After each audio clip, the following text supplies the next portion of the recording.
हे guys, जय Mahakal. Welcome to your channel MP अरब। आशा करती हूँ कि आप सभी स्वस्थ होंगे, निरंतर अपने एग्जाम की तैयारी कर रहे होंगे। मेंस के एग्जाम बस कुछ ही दिनों में होने वाले हैं, तो उससे संबंधित हम कुछ क्वेश्चन आंसर को कंप्लीट करेंगे। यदि आप हमारे चैनल पर नए हैं और अभी तक चैनल सब्सक्राइब नहीं किया है गाइस, तो प्लीज़ जल्दी से चैनल सब्सक्राइब कीजिए, वीडियो को लाइक कीजिए, कमेंट कीजिए, अपने प्यारे प्यारे फ्रेंड्स के साथ शेयर कीजिए।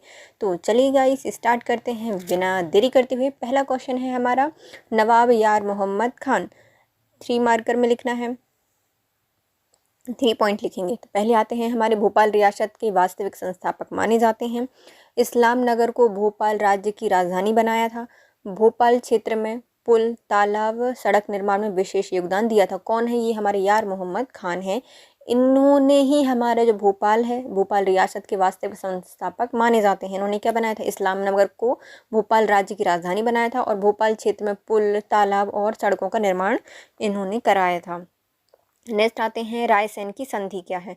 भोपाल के नवाब नज़र मोहम्मद खान एवं अंग्रेज़ों के मध्य 26 फरवरी 1818 में हुई थी। तो रायसेन की संधि राय ली, 1818 लोगों ने अलग अलग राय दी, तो 26 फरवरी 1818 में हुई थी। किसके बीच में हुई थी? नज़र मोहम्मद खान के। भैया इनको नज़र लग गई, किनकी? अंग्रेज़ों की। तो नज़र मोहम्मद खान के बीच और अंग्रेज़ों के मध्य हुई थी। संधि के अनुसार क्या हुआ था? जो कंपनी का शासन है, उन्होंने भोपाल रियासत की शत्रुओं से रक्षा करने की गारंटी ली थी। जो अंग्रेज हैं वो हमेशा यही बोलते थे कि हम आपके शत्रुओं से आपकी रक्षा करेंगे। करेंगे नहीं करेंगे बात अलग है, लेकिन शर्त में यही कहते थे।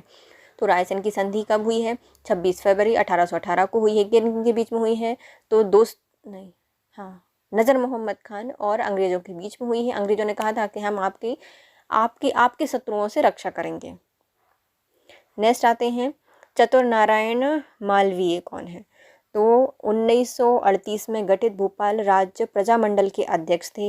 उद्देश्य क्या था? रियासत में उत्तरदायी शासन की स्थापना करना। जो हमारे चतुर नारायण मालवीय हैं, इन्होंने क्या किया है? तो 1938 में गठित भोपाल राज्य प्रजामंडल के अध्यक्ष रहे हैं और इनका उद्देश्य था कि जो रियासत है उसमें उत्तरदायी शासन की स्थापना करना।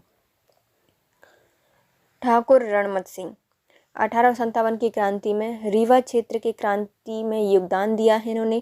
इनकी जागीर रीवा और पन्ना क्षेत्र में आती थी। हीरा सिंह के विश्वासघात के कारण ही इन्हें 1859 को फांसी दे दी गई थी। कौन है? हमारे रणमत सिंह हैं। रण कहाँ था इनका? तो रीवा पन्ना का क्षेत्र इनके रणमत सिंह की जागीर के अंतर्गत आता था। इन्होंने 1857 की क्रांति में भाग लिया है। कहाँ से? रीवा क्षेत्र से। इनके साथ किसने धोखा किया था? तो हीरा सिंह ने इनको धोखा दिया, विश्वासघात किया और इनको 1859 में फांसी दे दी गई। ठीका पद्धति क्या है? तो ठीका, ठीक ठीक, तो यह एक लगान व्यवस्था थी जो कि राजा जय सिंह के समय पर प्रारंभ की गई थी। इस पद्धति में अधिकांश लगान उपज का 1/6 भाग था। तो ठीका पद्धति क्या है? तो ठीका ले लिया हमने लगान लेने का।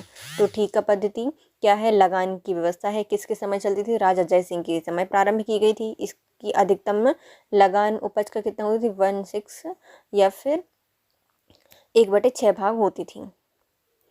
रामचंद्र बघेल के बारे में हमें 3 मार्कर में लिखना है। तो हमारे बघेल खंड रियासत के शासक रहे हैं। इन्होंने 1555 से 1592 तक शासन किया है। अकबर के समकालीन माने जाते हैं। तानसेन जो संगीत सम्राट हैं, इनके दरबार के कवि थे। 1564 में राजधानी भट्टा गहोरा से बांधवगढ़ स्थानांतरित की थी इनने। कौन है? हमारे रामचंद्र बघेल हैं। तो कहाँ से आते हैं? बघेल खंड से आते हैं, रामचंद्र हैं। तो संगीत सम्राट इनके दरबार में होंगे। तो इन्हीं के दरबार में कौन थे? तानसेन इनके दरबार में थे। जब तानसेन इनके दरबार में थे तो अकबर के समकालीन होंगे ये। शासन कब से कब तक है? तो 1555 से लेकर 1592 तक इनका शासन है।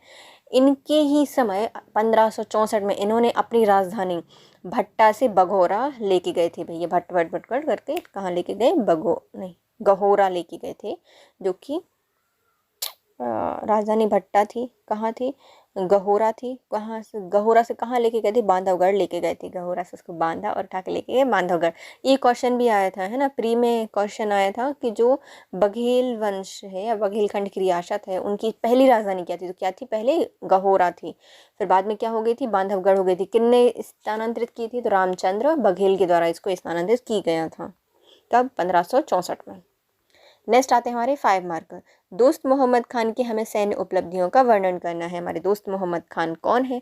तो दोस्त मोहम्मद खान है हमारे भोपाल रियासत के वास्तविक संस्थापक, जिन्होंने विभिन्न अभियानों से राज्य को दृढ़ किया था, जैसे औरंगजेब के आदेश पर ग्वालियर राज्य पर आक्रमण किया और वहाँ से काशको खान को मार दिया था। काश बच जाता तो काशको खान को मार दिया था। कहाँ पे? ग्वालियर में। किसके कहने पर? औरंगजेब के कहने पर। मुगल सत्ता के कमज़ोर होने पर भोपाल और उसके आसपास क्षेत्र को अधीन कर लिया। जैसे ही मुगल सत्ता थोड़ी सी कमज़ोर हुई, इन्होंने भोपाल पर कब्जा कर लिया और उसके आसपास के जो क्षेत्र थे उस पर भी अपना अधिकार स्थापित कर लिया। भिलसा के जो शासक हैं मोहम्मद फारूक को हराया था। किसको? जो भिलसा मतलब विदिशा, विदिशा पास में ही आता है भोपाल के, तो वहाँ पर फ़ौरन क्या कर दी ने? चढ़ाई कर दी और मोहम्मद फारूक को हरा दिया भिलसा से। मालवा के सूबेदार दया बहादुर से युद्ध करके राज्य की रक्षा की थी और मालवा में माल खा खा के हो गया था बहादुर, इनने उन पर नहीं की दया। तो मालवा का सूबेदार कौन है? दया बहादुर है। उनसे अपने राज्य की सुरक्षा की थी। फिर आती हैं रानी कमलापति के आमंत्रण पर इन्होंने चैनपुर की विजय की थी। तो रानी कमलापति ने इनको आमंत्रण भेजा कि आइए लड़ाई कीजिए, तो ये चैनपुर पहुंच गए और वहाँ की इन्हें विजय प्राप्त की।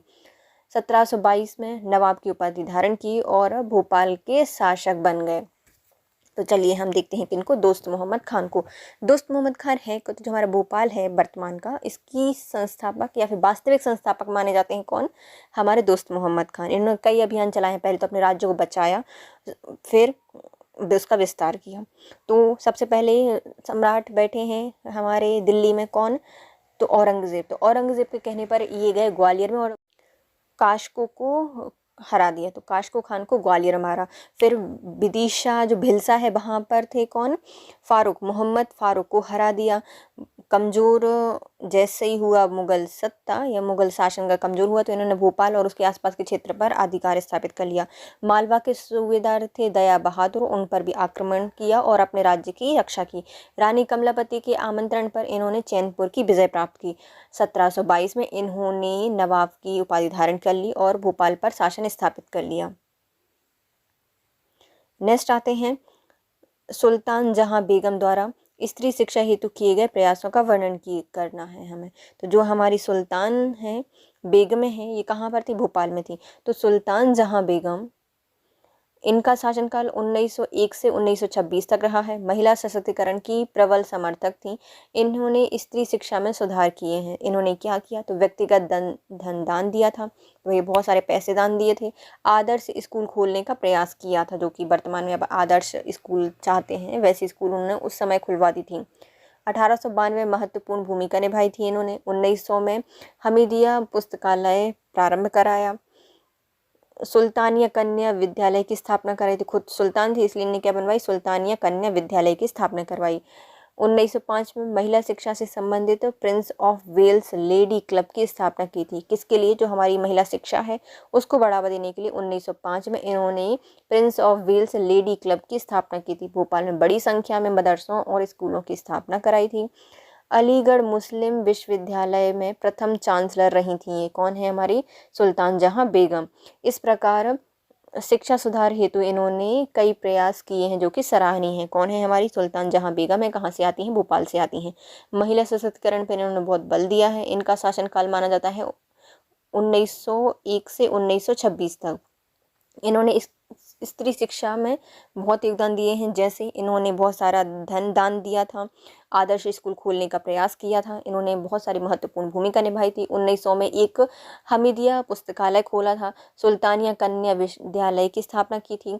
1905 में महिला शिक्षा से संबंधित Prince of Wales Lady Club की स्थापना की थी। बड़ी संख्या में इन्होंने मदरसे स्कूलों की स्थापना करवाई। अलीगढ़ मुस्लिम विश्वविद्यालय की ये प्रथम चांसलर भी थी और इन्होंने शिक्षा सुधार किए और इनके प्रयासों की सराहना की गई है और इनकी सराहना है, सराहनीय है।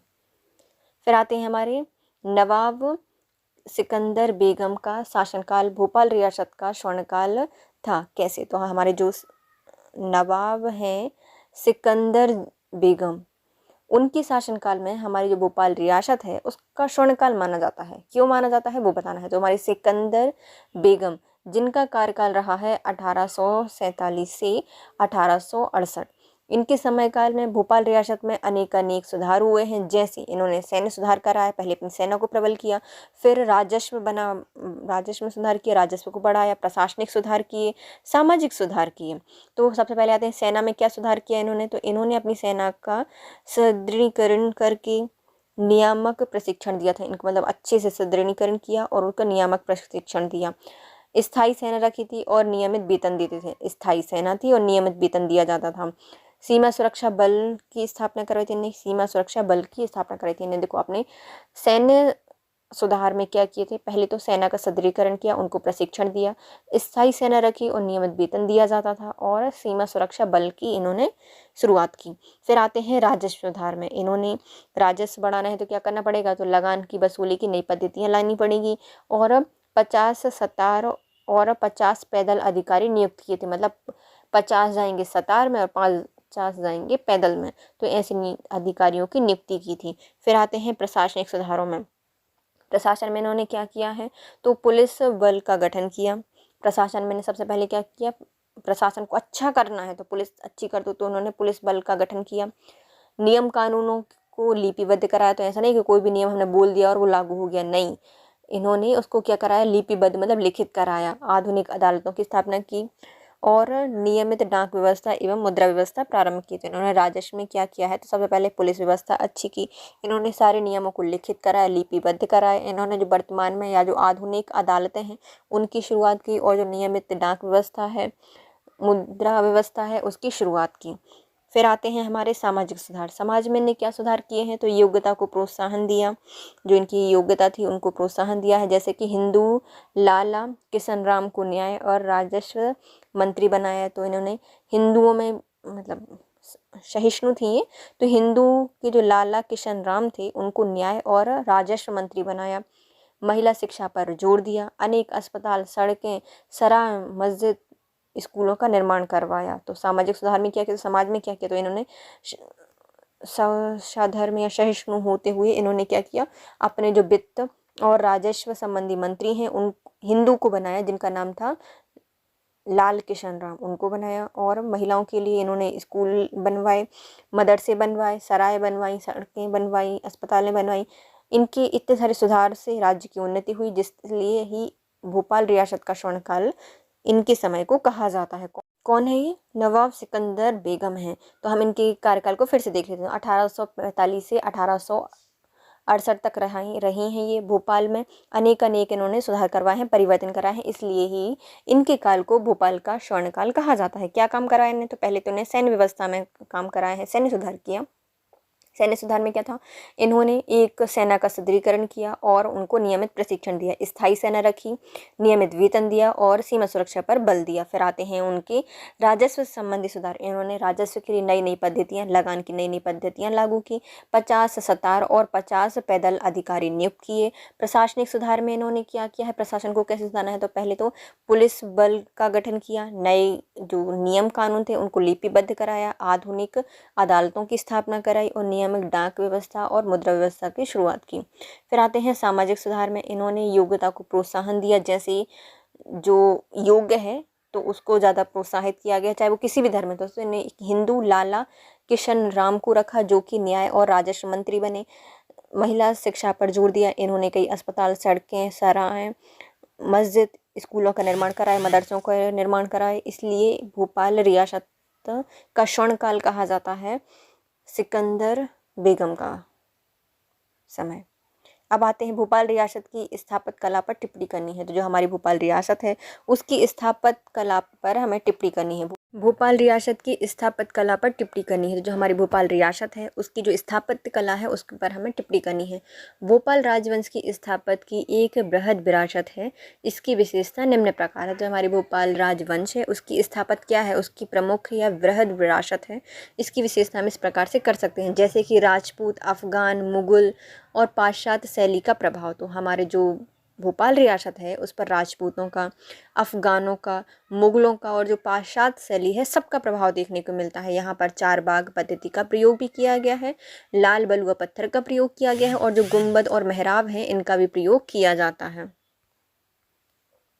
फिर आते हैं हमारे शासक शासिकाएं और उनकी इमारत। तो किस शासक ने कौन सी इमारत बनवाई है हम वो देखते हैं। पहले हमारी शासक शासिका आती हैं, फिर आती हैं इमारतें। तो दोस्त मोहम्मद खान क्या लेकर आए हैं, इन्होंने फतेहगढ़ का किला बनवाया और 2.5 सीढ़ी की मस्जिद बनवाई है। तो दोस्त मोहम्मद खान ने सिर्फ 2.5 सीढ़ी चढ़ी और फतेहगढ़ लिया। तो फतेहगढ़ का किला और 2.5 सीढ़ी मस्जिद इन्होंने बनवाई है। फिर आती है हमारी कुदैशिया बेगम, बैठी हैं कुर्सी पर। जामा मस्जिद, गौहर महल और शौकत महल बनवाया है। तो हमारी जो कुदैशिया बेगम है उनका एक नाम गौहर बेगम भी आता है, इसलिए इन्होंने क्या बनवाया है, गौहर महल बनवाया है शौक से। तो शौकत महल बनवाया है जहाँ जहाँ चाहे। तो जामा मस्जिद बनवाई है। फिर आते हैं जहांगीर मोहम्मद। जहांगीर मोहम्मद ने क्या बनवाया है, जहांगीरबाद शहर बनाया है इन्हें। जहांगीरबाद शहर की स्थापना करवाई है जहांगीर मोहम्मद ने। फिर आते हैं सिकंदर बेगम, इन्होंने मोती महल बनवाया है। सिकंदरों को पसंद होते हैं मोती, तो सिकंदर बेगम ने बनवाए हैं मोती महल। फिर आते हैं शाहजहां बेगम। शाहजहां ने सारे जहां में अच्छा ताजुल मस्जिद और ताजमहल बनवाया है। ताजुल मस्जिद और ताजमहल का निर्माण किसने करवाया है, शाहजहां के द्वारा कराया गया है। तो हम देखते हैं हमारे भोपाल रियासत की स्थापत्य कला। तो हमारी जो भोपाल रियासत है उसमें अलग अलग जगहों से अलग अलग विशेषताओं का समाहार है। पहले तो यहाँ पर हमें मुगल कला, राजपूत कला, अफगानी कला और पाशा शैली का प्रभाव देखने को मिलेगा। यहाँ पर 4 बाग पद्धति का प्रयोग किया गया है, बलुआ पत्थर का निर्माण किया गया है और मेहराब, गुंबद वगैरह का प्रयोग भी यहाँ पर किया गया है। फिर आते हैं शासक और उनसे संबंधित इमारतें। दोस्त मोहम्मद खान ने फतेहगढ़ का किला बनवाया और 2.5 सीढ़ी मस्जिद बनवाई। फिर आते हैं कुदैशिया बेगम, इन्होंने जामा मस्जिद, गौहर महल और शौकत महल बनवाए। जहांगीर मोहम्मद ने जहांगीरबाद शहर बनवाया।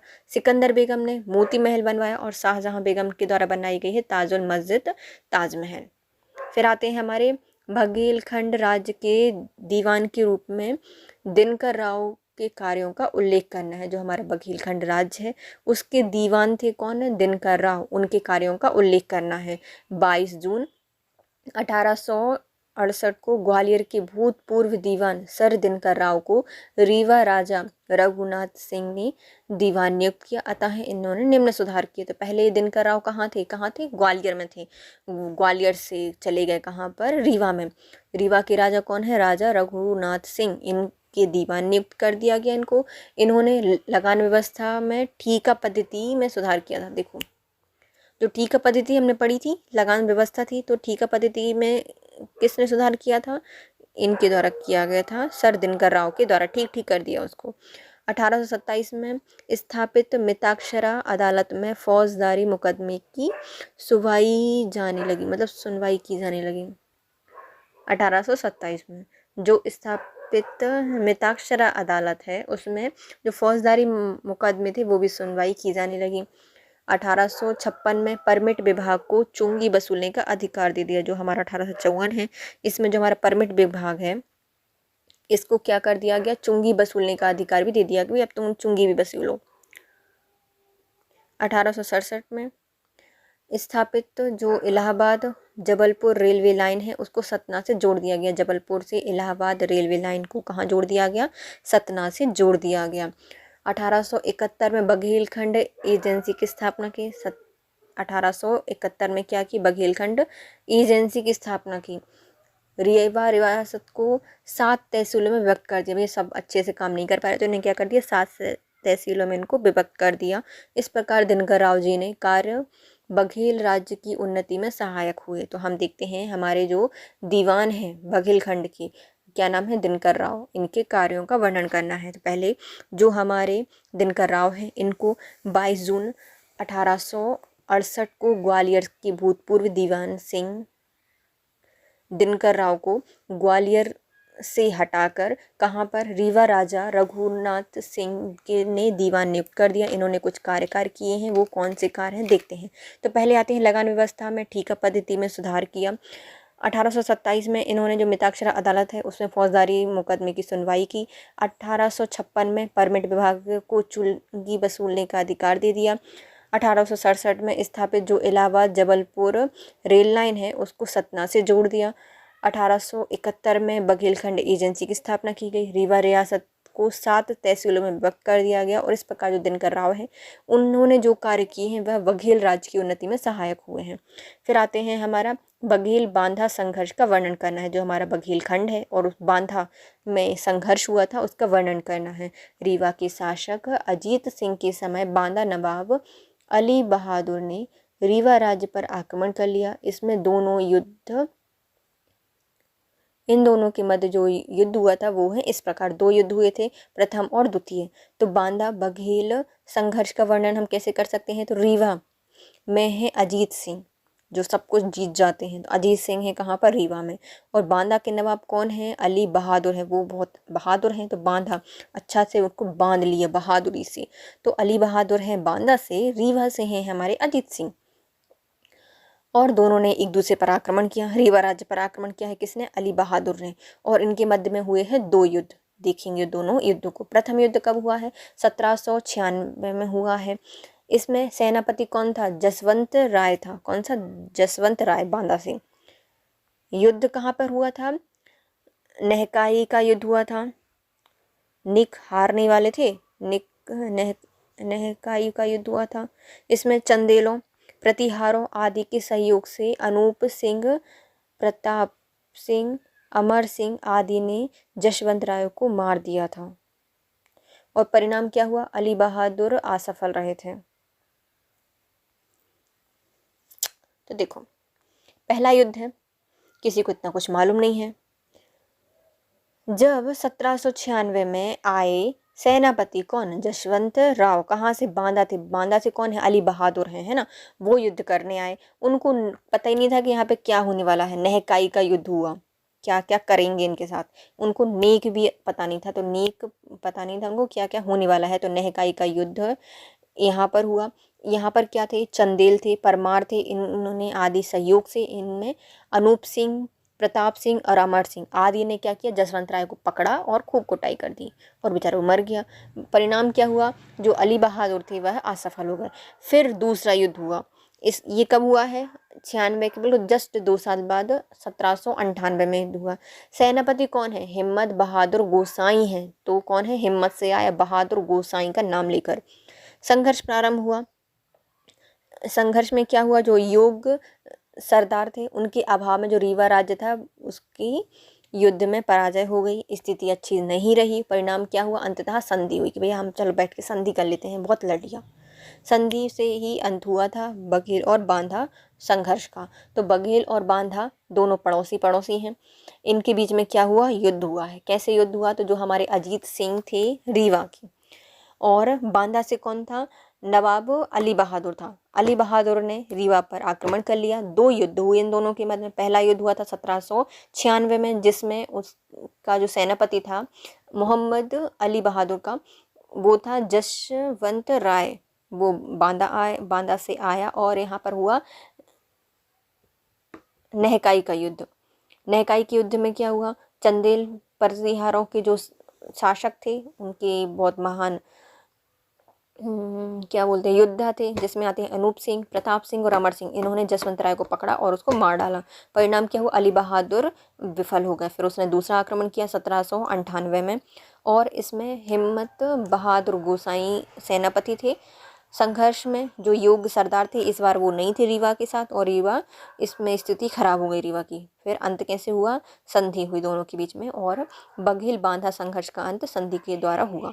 फिर आते हैं महाराजा गुलाब सिंह द्वारा किए गए जो शैक्षणिक सुधार थे उनका उल्लेख करना है। तो जो हमारे राजा हैं गुलाब सिंह, उन्होंने बहुत सारे सुधार किए हैं, लेकिन हमें सिर्फ कौन से लिखने हैं? शैक्षणिक सुधारों का उल्लेख करना है। महाराजा गुलाब सिंह ने शिक्षा को जीवन का अनिवार्य अंग माना है।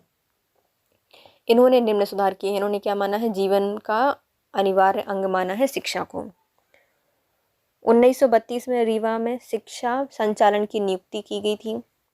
1934 में राज्य पवाई रूल लागू कर दिया गया। तो किसने लागू किया था? तो राजा गुलाब सिंह के द्वारा। जो इलाकेदार हैं, पवाईदार हैं, उनके अन्याय और जो जाति है उसको सीमित करने के उद्देश्य से इसको 1934 में राज्य में पवाई रूल लागू किया गया था। इसके अनुसार क्या किया गया?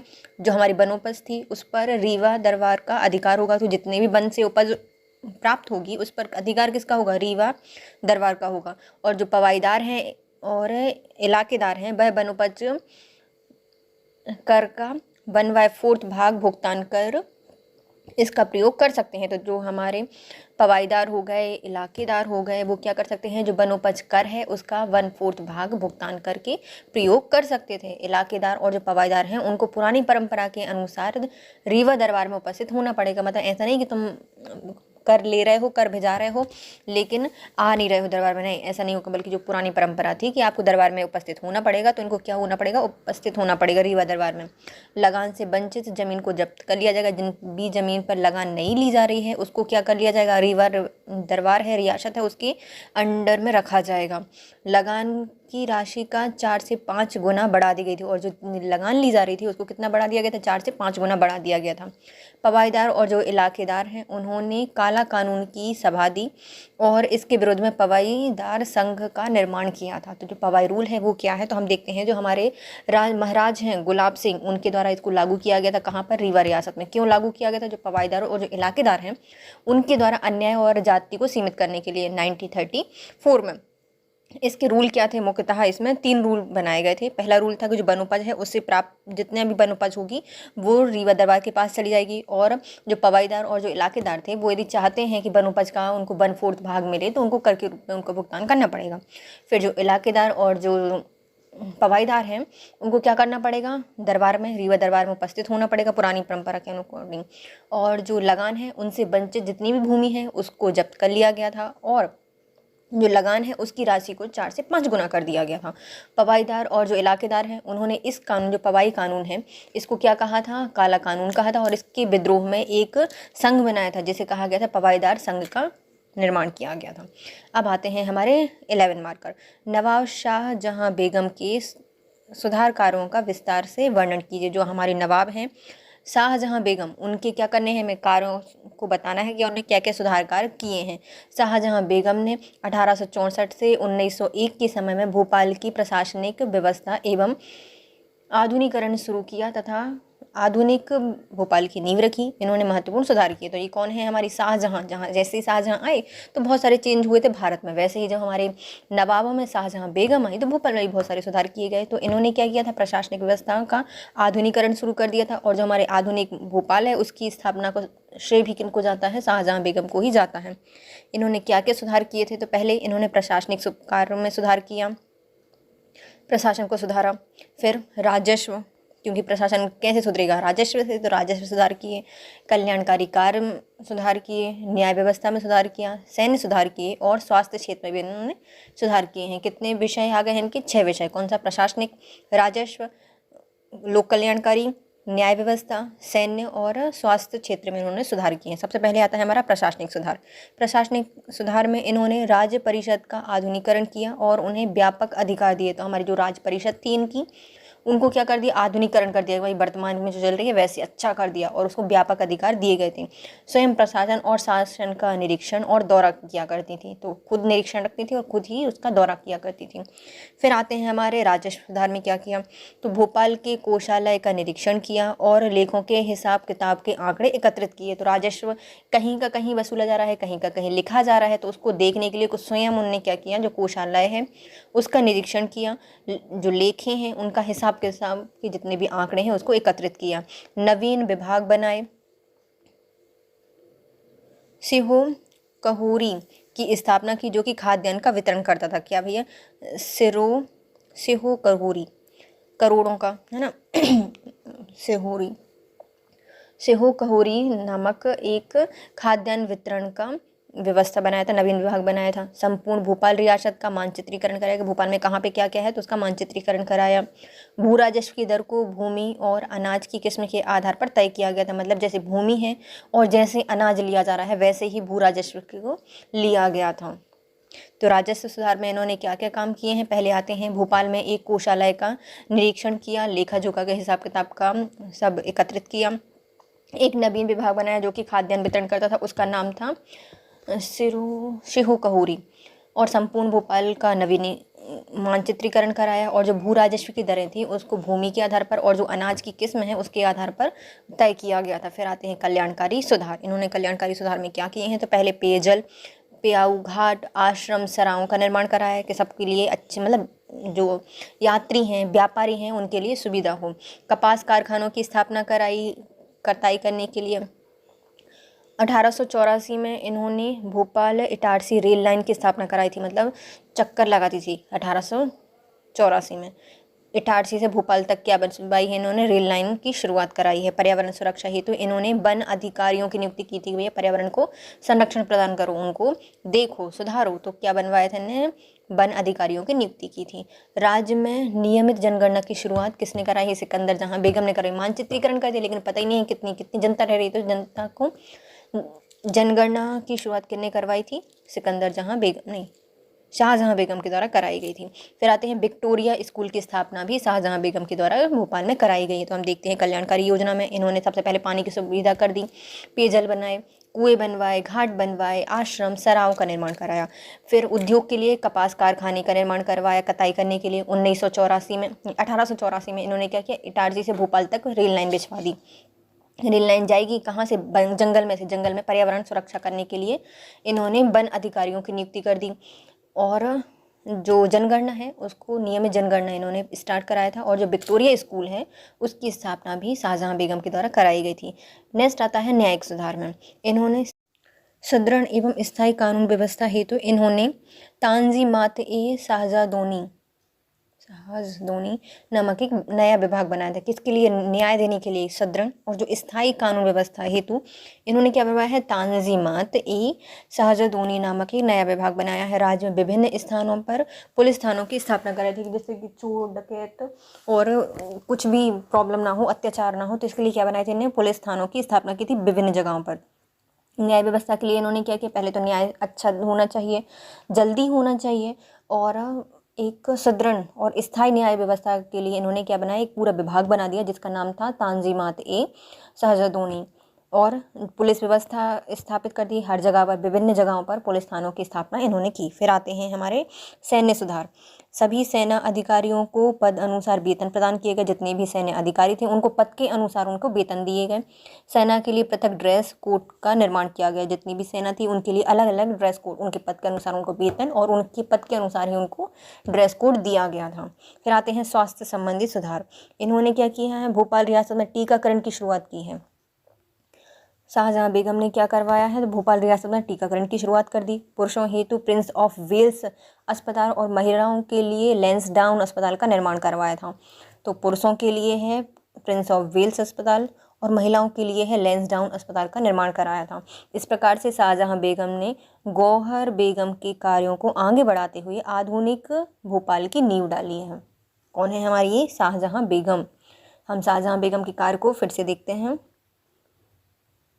तो इनका कार्यकाल रहा है 1864 से 1901 तक रहा है। इनके शासनकाल में भोपाल की जो प्रशासनिक व्यवस्था है उसका आधुनिकीकरण शुरू हो गया। और जो हमारा आधुनिक भोपाल है जो वर्तमान में दिखता है उसकी नींव किसके द्वारा डाली गई है, नवाब शाहजहां बेगम के द्वारा डाली गई है। इन्होंने बहुत सारे सुधार किए हैं। जैसे पहले आते हैं हमारे प्रशासनिक सुधार, फिर आते हैं राजस्व सुधार, कल्याणकारी सुधार, सैन्य सुधार, न्यायिक सुधार और स्वास्थ्य संबंधी सुधार। प्रशासनिक सुधारों में इन्होंने क्या किया है, प्रशासन के लिए सबसे पहले सुदृढ़ बनाया और उसका जो प्रशासनिक परिषद थी, उनकी राज्य परिषद थी, उसका आधुनिकीकरण किया और उसको ज़्यादा अधिकार दे दिए और उसका स्वयं निरीक्षण करती थी और स्वयं ही दौरा करती थी सारे प्रशासनिक और शासन का। फिर आते हैं राजस्व सुधार में क्या किया इन्होंने, राजस्व सुधार में इन्होंने जो भूमि थी उस किस्म के और जो अनाज की किस्म के आधार पर करों की दर निश्चित कर दी। भोपाल का मानचित्रीकरण किया है इनने और जो भोपाल में कोषाध्यक्ष है उसका निरीक्षण किया, उसका लेखा जोखा का हिसाब किताब सब एकत्रित किया। एक नवीन विभाग बनाया था जो कि खाद्यान्न वितरण करता था, उसका नाम था सेहो कहोरी। नए विभाग की स्थापना की। भू राजस्व की दरों भूमि और अनाज की किस्मों पर आधारित थी। फिर आते हैं कल्याणकारी राज्यों में। सबसे पहले इन्होंने घाट, सराय, पेयजल, प्याऊ का निर्माण कराया, आश्रम का निर्माण करवाया, कपास कारखानों की स्थापना कराई जो कताई करने के लिए। 1884 में इन्होंने इटारसी से भोपाल तक ट्रेन लाइन बिछवाई है मतलब। और पर्यावरण सुरक्षा के लिए वन अधिकारियों की नियुक्ति की गई। राज्य में नियमित जनगणना कराने का श्रेय इन्हीं को जाता है और विक्टोरिया स्कूल की स्थापना शाहजहां बेगम के द्वारा कराई गई थी। न्यायिक सुधार में क्या आते हैं, इन्होंने स्थायी सुदृढ़ कानून व्यवस्था हेतु तांजीमात ए शाहजदोनी विभाग बनवाया, राज्य में विभिन्न स्थानों पर पुलिस थानों की स्थापना कराई। सैन्य सुधार में क्या है, सभी जो सेना अधिकारी हैं उनको पद अनुसार वेतन प्रदान किए गए। सेना के लिए पृथक ड्रेस कोड का निर्माण कराया गया। स्वास्थ्य सुधार में भोपाल रियासत में टीकाकरण की शुरुआत की और पुरुषों के लिए प्रिंस ऑफ वेल्स की और महिलाओं के लिए लैंसडाउन अस्पताल का निर्माण कराया। इस प्रकार हम कह सकते हैं जो हमारी शाहजहां बेगम है, इन्होंने गौहर बेगम के कार्यों को आगे बढ़ाया और आधुनिक भोपाल की नींव डाली। नेक्स्ट आता है बघेलखंड राज्य की सांस्कृतिक देन क्या थी, समझाइए। जो हमारे बघेलखंड राज्य है उसकी जो सांस्कृतिक देन है वो क्या है, उसको समझाना है। बघेलखंड वर्तमान मध्य प्रदेश के पूर्वी क्षेत्र में स्थित है, समृद्ध राज्य है। राज्य की सांस्कृतिक विविधता वर्तमान में भी गौरव का विषय बनी हुई है। तो हम इसकी सांस्कृतिक देन देखते हैं। पहले आते हैं स्थापत्य में और दूसरा आता है लोक कला और साहित्य में। तो स्थापत्य में क्या है, यहाँ पर बघेलकालीन स्थापत्य कला में मुख्यतः हमें बलुआ पत्थर का प्रयोग किया गया है। जल स्त्रोतों बागों के निर्माण हेतु बघेल शासकों का विशेष ख्याति प्राप्त है। इस प्रकार जो मुगल स्थापत्य का प्रभाव भी हमें यहाँ पर देखने को मिलता है। जो हमारे बघेलखंड है यहाँ पर स्थापत्य कैसा है, तो लाल बलुआ पत्थर से बनाए गए हैं। बलुआ पत्थरों से नॉर्मल निर्माण किया गया है सारे स्थापत्य का। यहाँ पर हमें बागों का, जल स्त्रोतों का निर्माण कराया गया है जो कि बघेल शासकों का प्रमुख था। और यहाँ पर हमें मुगल जो स्थापत्य है उसका प्रभाव भी देखने को मिलता है। नेक्स्ट आता है हमारी लोक कला और साहित्य के रूप में। तो लोक कला और साहित्य में सबसे पहले आता है नृत्य और संगीत वगैरह ये आते हैं। तो संगीत में मध्यकाल में बघेलखंड क्षेत्र में संगीत का कमोत्तर विकास हुआ था। संगीत सम्राट तानसेन राजा रामचंद्र देव के दरबारी कवि थे। तो हम यहाँ से क्या देखते हैं, जो हमारा बघेलखंड है यहाँ पर मध्यकाल में बघेलखंड में संगीत का कामोत्तर विकास हुआ। यहीं पर हमारे जो संगीत सम्राट हैं तानसेन, वह राजा रामचंद्र के दरबारी कवि पर मतलब कवि थे, यहाँ पर कवि के पद पर थे। फिर आते हैं साहित्य। तो बघेलखंड की साहित्यिक परंपरा का प्रारंभ वीर सिंह देव के काल में हुआ है। इनके दरबारी कवि रामचंद्र भट्ट ने राधा चरित्र संस्कृत लिखा है, मतलब संस्कृत में था उसको लिखा है। तो हम बघेलखंड में यदि साहित्य को देखते हैं तो इसकी सबसे पहले परंपरा किसके द्वारा स्टार्ट की गई है, वीर सिंह देव के द्वारा, क्योंकि वीर सिंह उन्होंने संरक्षण दे दिया। तो वीर सिंह देव के समय स्टार्ट हुई है। किन के द्वारा की गई है, तो ये की गई है रामचंद्र भट्ट के द्वारा, जो कि संस्कृत के साहित्यकार थे। और इन्होंने क्या लिखा है, राधा चरित्र लिखा है। राधा चरित्र लिखा है रामचंद्र भट्ट के द्वारा। अन्य साहित्य में हम देखते हैं रघुराज सिंह, जो कि हमारे भक्तमाल हैं। तो इन्होंने क्या लिखी है, भक्तमाल लिखी है। तो रघुराज, तो रघु का राज होगा तो सब लोग क्या होंगे, भक्ति में भक्ति सबका माल होगा, तो भक्तमाल इनने के द्वारा लिखा गया है। माधव ने क्या लिखा है, वीर भानुदय और वीर भानुदय काव्यम। वीर भानुदय काव्यम किनके द्वारा लिखा गया है, माधव के द्वारा लिखा गया है। वीरभद्र इनके द्वारा लिखा गया है। कदम्ब चूड़ामणि, कदम्ब चूड़ामणि किसके द्वारा लिखा गया है, वीरभद्र के द्वारा लिखा गया है। पद्मनामक्षी इनके द्वारा वीरभद्र देव चंपू लिखा गया है। वीरभद्र देव चंपू, वीरभद्र के लिए लिखा होगा किसने, पद्मनामक्षी मिक्षी, पद्मनाथ मिक्षी। फिर आते हैं नीलकंठ शुक्ल, इनके द्वारा लिखा गया है अमरेश विलास। अमरेश विलास, तो हमारे शंकर जी का कंठ है नीला, नीलकंठ शुक्ल के द्वारा क्या लिखा गया है, अमरेश विलास, क्योंकि वो अमर है, भले कंठ उनका नीला है लेकिन है अमर। तो अमरेश विलास लिखा गया है नीलकंठ शुक्ल के द्वारा। फिर आते हैं रूपाणी शर्मा। रूपाणी बघेल वंश का वर्णन किया गया है। रूपाणी पूरे बाघों का वर्णन कर दिया उन्होंने। तो रूपाणी शर्मा के द्वारा क्या लिखा गया है, बघेल वंश वर्णम। नीलकंठ भट्ट की तरह लिखा गया है भागवंत भास्कर। भागवंत भास्कर इनके द्वारा लिखा गया है नीलकंठ भट्ट के द्वारा, भागवत भास्कर।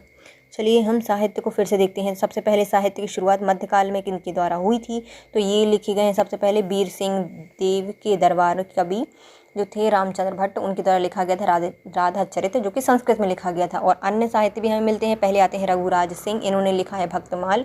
फिर आते हैं माधव, इन्होंने लिखा है वीर भानुदय काव्यम।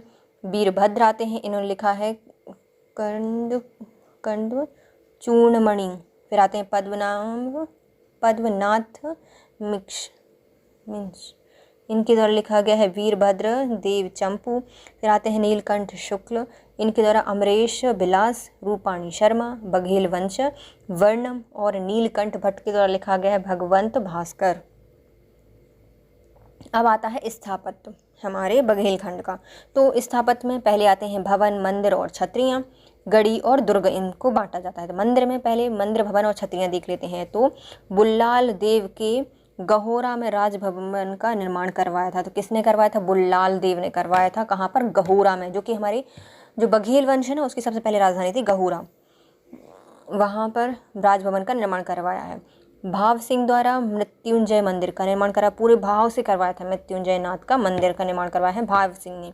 भाव सिंह की रानी थी रणोवत, इन्होंने रानी तालाब बनवाया है। किसने बनवाया है? भाव सिंह की पत्नी रणोवत के द्वारा रानी तालाब का निर्माण करवाया गया है। मंदिर में हम देख लेते हैं मुख्यतः 3 मंदिर। भुल्लाल देव के द्वारा गहुरा में एक राजभवन बनवाया गया। फिर आते हैं हमारे भाव सिंह, इन्हों के द्वारा जो मृत्युंजय नाथ का मंदिर बनवाया गया। इन्हीं की एक पत्नी थी रानी रणोवत, इन्होंने रानी तालाब की स्थापना करवाई है। फिर आते हैं गढ़ी, इसमें सुहागपुर गढ़ी का निर्माण वीर सिंह देव ने। इनमें 7 द्वार हैं। जो हमारे सुहागपुर है उनमें एक गढ़ी, वहाँ पे एक गढ़ी है, किसने बनवाई है? वीर सिंह देव ने बनवाई है। वहाँ पे कितने दरवाजे हैं? 7 द्वार बनाए गए हैं। अमरपाटन गढ़ी, यह अमर सिंह द्वारा बनवाई गई है। तो अमरपाटन गढ़ी अमर सिंह ने, सुहागपुर गढ़ी बनवाई है वीर सिंह देव ने, 7 दरवाजे बनवाए हैं। फिर आते हैं दुर्ग। तो पहले आता है केवटी दुर्ग, जो कि हमारे भैदचंद्र और रुद्र प्रताप द्वारा बनवाया गया है। केवटी कहाँ बांटेंगे? यहाँ भैरव है, यहाँ रुद्र हैं, तो भैदचंद्र और रुद्र प्रताप के द्वारा बनवाई गई है केवटी दुर्ग। फिर आते हैं हमारे बांधवगढ़ का दुर्ग, यहाँ पर 12 तालाब है। कितना है? बावनगढ़ के दुर्ग में 12 तालाब हैं। रीवा दुर्ग, यहाँ पर जलाल खान द्वारा निर्माण करवाया गया है। रीवा दुर्ग का निर्माण किसने कराया है? जलाल खान ने कराया है। जलाल जा रीवा को जा, रीवा दुर्ग का निर्माण किसने करवाया है? जलाल खान ने करवाया है। सोहावल दुर्ग का जीर्णोद्धार करवाया है फतेह सिंह ने। तो जैसे ही ये पूरा बल लगाकर सोहावल गया और उसका जीर्णोद्धार करवाना पड़ा, किसको? फतेह सिंह को। इस प्रकार से बघेल शासकों ने भी कला संस्कृति के क्षेत्र में महत्वपूर्ण योगदान दिया है। तो हम देखते हैं हमारे बघेलखंड में क्या क्या साहित्य है। तो हमारे बघेलखंड जो है वर्तमान में मध्य प्रदेश के पूर्व में स्थित है। इसमें समृद्धि सांस्कृतिक विरासत हमें देखने को मिलती है। तो संस्कृति हम की दिन हम क्या देख सकते हैं? 2 प्रकार से। एक तो पहले आ जाता है वहाँ का स्थापत्य और दूसरी आती है लोक कला और साहित्य। तो स्थापत्य में इन्होंने बलुआ पत्थर का निर्माण करवाया है। इनके लिए बाग, जल स्रोतों का, बागों का निर्माण कराने का बहुत शौक था। यहाँ पर मुगल स्थापत्य कल प्रभाव देखने को हमें मिलता है। फिर आता है लोक कला और साहित्य में संगीत देखते हैं। तो जो मध्यकाल के समय पर यहाँ पर कामोत्तर विकास हो गया। जो हमारे सम्राट तानसेन हैं वो राजा रामचंद्र देव के दरबार में थे, जो कि यहीं बघेलखंड से आते हैं।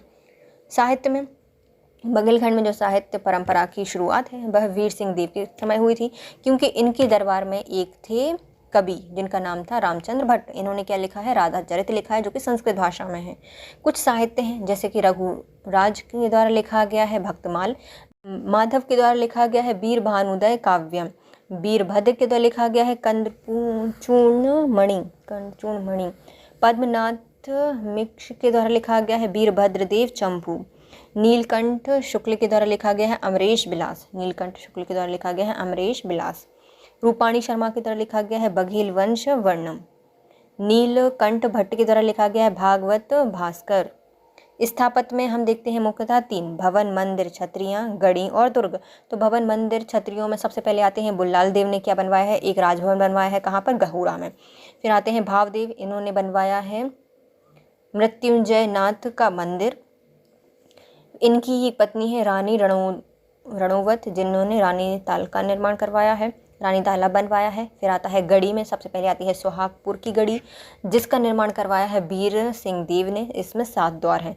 फिर आते हैं अमरपाटन की गढ़ी, जो कि अमर सिंह के द्वारा बनवाई गई है। दुर्ग में आते हैं केवटी दुर्ग, जिसका निर्माण करवाया है रुद्र प्रताप देव ने और भैदचंद्र के द्वारा।